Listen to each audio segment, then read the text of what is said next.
নমস্কার বন্ধুরা, শুভ সকাল। কেমন আছেন? আশা করি সবাই ভালোই আছেন। আজকে সারা দিন কি করব, ঘুম থেকে উঠেই ঠাকুর নমস্কার করে নিলাম, ওদিকে চাও বসিয়ে দিয়েছি আমি।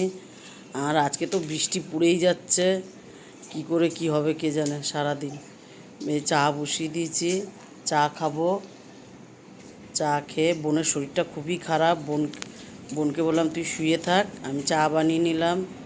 আর দেখেন বৃষ্টি পড়েই যাচ্ছে, সমানে বৃষ্টি পড়ছে। আর সকালবেলা তো আরও বেশি বৃষ্টি পড়ছিল ঝমঝম করে, এখন তাও একটু কম আছে।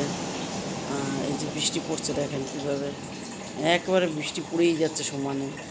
তা আমার তো আবার যেতে হবে একটু মেয়ের বাড়িতে একটু 2 ঘন্টার জন্য হলেও যেতে হবে, কেননা মেয়ের দুটো নাতি নিয়ে পারে নাই। যা পরিষ্কার করেছি উঠান, একদম 3তলা থেকে একদম নিচ পর্যন্ত পরিষ্কার করেছি, দেখেন কি চকচক করছে উঠান ফুটানগুলো।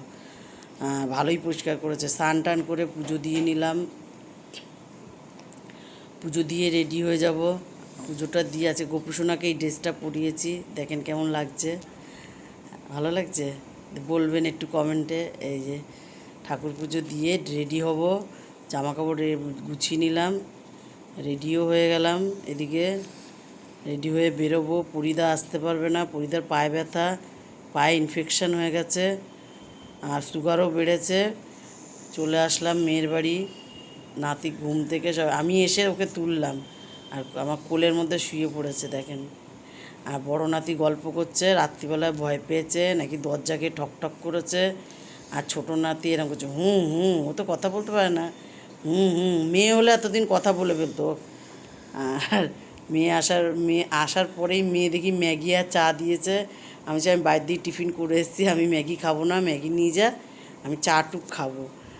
ছোটো নাতিকে স্নান করিয়ে দিলাম, বললাম একটু গরম জল কর, একটু চানটা করিয়ে দিলাম। দিয়ে দেখেন এসি চালাতে বলছে, ও এসির দিকে নজর। আমি বলছি না, এখন বৃষ্টি পড়ছে, এসি চালানো যাবে না।